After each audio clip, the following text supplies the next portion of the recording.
السلام عليكم، عاملين ايه؟ معاكم قناه وردة البيت. النهارده ان شاء الله فيديو جديد. انا ما كنتش ناوي والله ان انا اصور، فقلت بقالي كتير ما نزلتش فيديوهات ليكم. ف قلت بقى النهارده هنعمل سمك ان شاء الله. فقلت بقى ايه، هنعمل الاكله كلها معاكم النهارده وهوريها لكم كلها. وكمان اقول لكم ان النهارده الاربعين بتاع عبده. عبده مين؟ عبده شاهين الغدر اللي مات يوم 12/10. هتلاقي الفيديوهات بتاعته عندكم على اليوتيوب.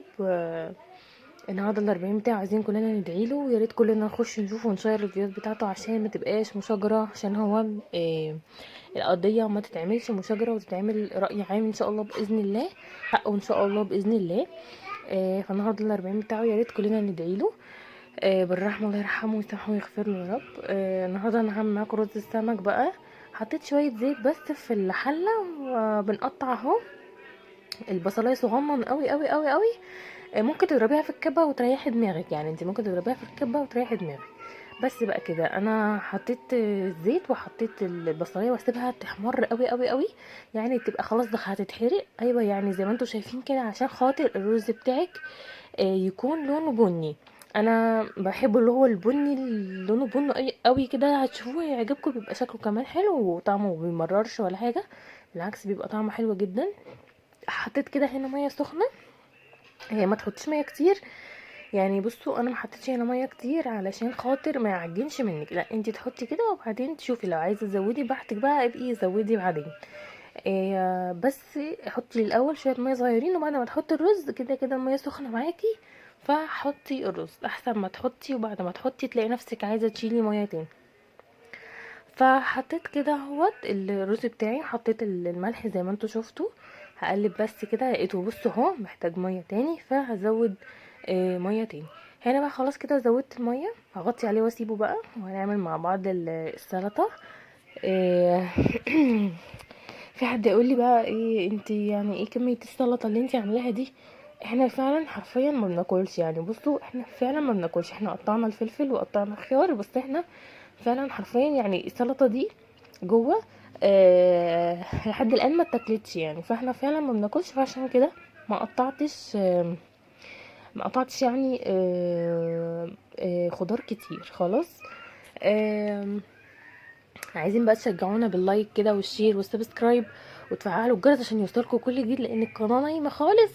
فاحنا عايزين نبتدي بقى ان احنا نشغلها، واحنا ادينا برضو بنساعد بعض، ويعني ان شاء الله ان شاء الله باذن الله هتكبر، وكل قنواتنا الصغيره هتكبر. هنا ده السمك بتاعي. توابل بقى فلفل احمر، اللي هو الفلفل الرومي الاحمر ده البارد، وكزبره، معلقه كزبره، ونص معلقه توم باودر، ونص معلقه بصل باودر، وليمونه، وشويه خل، وتمام كده يبقى السمك بتاعك زي الفل اهو. هبتدي بقى ان احنا نحط السمك بتاعنا كده في الدقيق. لو عايزاه مقرمش حطي على الدقيق بتاعك ده معلقه نشا، لو عايزاه مقرمش حطي على الدقيق معلقه نشا.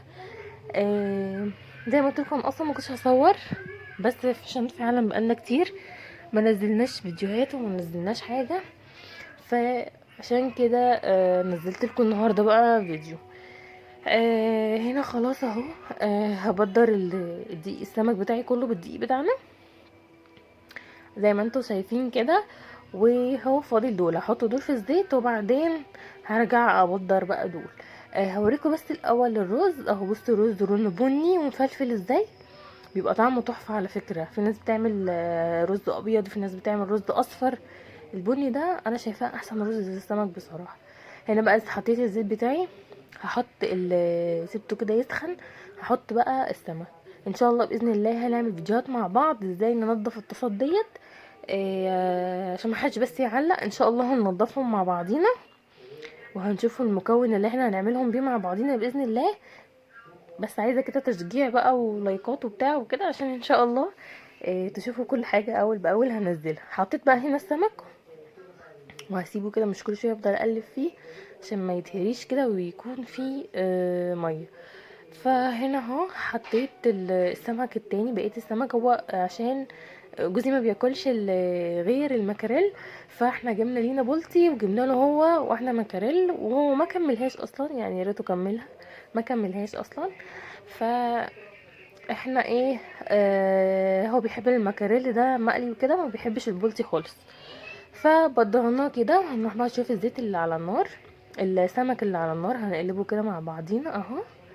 بصوا اهو كده احنا مفتحينه كده عشان خاطر التتبيله تخش جواه، وفي نفس الوقت بيبقى شكله حلو جدا يعني. بصوا شكله عامل ازاي وانتي مفتحاه، شكله هيعجبكم، هيبقى اصلا طعمه ان شاء الله باذن الله حلو جدا. هو فعلا كان طعمه يعني مش قادره اقول لكم تحفه ازاي. بس بقى هنقل الكميه اللي عندنا دول وهوريكم في الاخر.